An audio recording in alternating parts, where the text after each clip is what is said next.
ಇಲ್ಲ ಅವ್ನು ಇಲ್ಲೇ ಇದ್ದಾನೆ, ಇಲ್ಲೇ ಇದೆಯಾ, ನೀನು ಇಲ್ಲೇ ಇದೆಯಾ, ನೀನು ಇಲ್ಲೇ ಇರ್ತೀಯಾ ಯಾವಾಗ್ಲೂ, ನೀನು ನಮ್ಮಿಂದ ಯಾವತ್ತೂ ದೂರ ಹೋಗಿಲ್ಲ.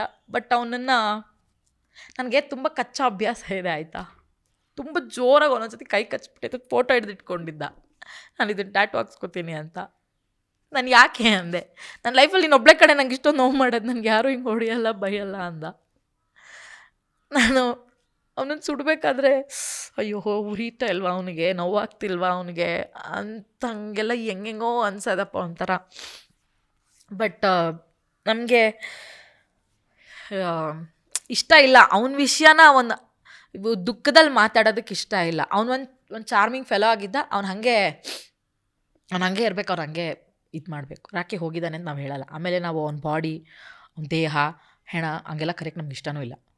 ಹೀಸ್ ರಾಕಿ, ನಮ್ಮ ರಾಕಿ ಬಾಯ್ ಅಷ್ಟೇ ಅವನು. ನಮ್ಗೆ ಅವನೇ ಹೀರೋ. ನಾನು ಹಾಗೆ ಕರಿತಿದ್ದಿದ್ದು ಅವನ, ಏಯ್ ಹೀರೋ ಎಲ್ಲೋ ಇದೆಯಾ ಅಂತಂದರೆ ಬರ್ತಾಯಿದ್ದೀನಿ ಬೆಂಗಳೂರಿಗೆ ಅಂತ. ಪ್ರತಿ ಸತಿ ಬೆಂಗಳೂರಿಗೆ ಬಂದಾಗಲೂ ಕೊರಗಜ್ಜನ ಪ್ರಸಾದ ತಂದು ಮಿಸ್ ಮಾಡದೆ ತಂದು ಕೊಡೋನು. ಒಳ್ಳೇದಾಗಲಿ, ಅಜ್ಜ ಇದ್ದಾನೆ ಜೊತೆಲಿ ಅಂತ ಹಾಗೆಲ್ಲ ವಿಶ್ ಮಾಡಿ ಕೊಡೋನು. ಥ್ಯಾಂಕ್ ಯು ಕಣೋ ರಾಕಿ, ಪ್ರತಿ ಸತಿ ಬಂದಾಗಲೂ ಮಿಸ್ ಮಾಡದೆ ಇದೊಂದು ಕೊಟ್ಟು ಹೋಗ್ತೀಯಲ್ಲ, ಅಷ್ಟೇ ಕಣೆ ಫ್ರೆಂಡ್ಶಿಪ್ಪು.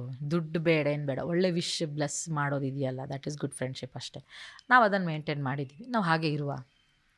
ಅದನ್ನಂತೂ ಒಂದು ಒಳ್ಳೆ ಪಾಠನಂತೂ ಹೇಳ್ಕೊಟ್ಟು ಹೋದ ಎಲ್ಲರಿಗೂ ಅಷ್ಟೇ. ಜನ ಸಂಪಾದನೆ ಮಾಡಬೇಕು ಲೈಫಲ್ಲಿ, ನಾವು ಸಂಬಂಧಕ್ಕೆ ಒಳ್ಳೆ ಬೆಲೆ ಕೊಡಬೇಕು, ಸ್ನೇಹಿತರನ್ನ ಸಂಪಾದನೆ ಮಾಡಬೇಕು, ಅವ್ರ ಕಷ್ಟಕ್ಕೆ ನಿಲ್ಲಬೇಕು. ಯಾವುದೋ ಒಂದು ರೀತಿಲಿ ದೇವ್ರು ಬಂದು ನಮ್ಮ ಕಷ್ಟಕ್ಕೆ ನಿಲ್ತಾನೆ ಅಂಥೇಳಿ. ಸೊ ಹಾಗಾಗಿ ನಾವು I have decided like Rocky ನಮ್ಮ ಜೊತೆಗಿಲ್ಲ ಅಂತ ಹೇಳಬಾರ್ದು ನಾವು ಇನ್ಮೇಲೆ. ರಾಕಿ ನಮ್ಮ ಜೊತೆಗಿದ್ದಾನೆ, ನಮ್ಮ ಒಳಗಡೆ ಇದ್ದಾನೆ. ಇನ್ಮೇಲಿಂದ ನಾವು ಮಾಡೋ ಪ್ರತಿ ಒಂದು ಒಳ್ಳೆ ಕೆಲಸದಲ್ಲೂ ಅವನಿಗೆ ಅಂತ ಒಂದು ಟ್ರಿಬ್ಯೂಟ್ ಅಂತೂ ಇದ್ದೇ ಇರುತ್ತೆ.